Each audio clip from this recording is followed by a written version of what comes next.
is me, Miss Afra. Welcome to my pet! What?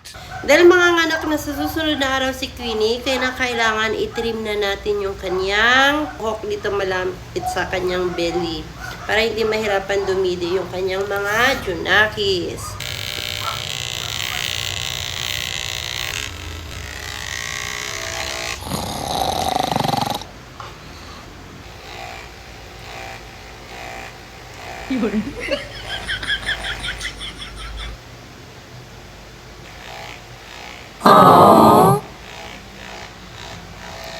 Ayan, tapos na natin gupitan si Queenie! So, hi Queenie! So, instead na yung sa may belly part lang ang gugupitan ko para makadidi ng maayos yung anak na kapag nanganak siya, kinalbo ko na lang siya para, kasi merong mga ilang mga ang tawag dyan, may mga ilang kuto siya, kaya kinalbo ko na lang.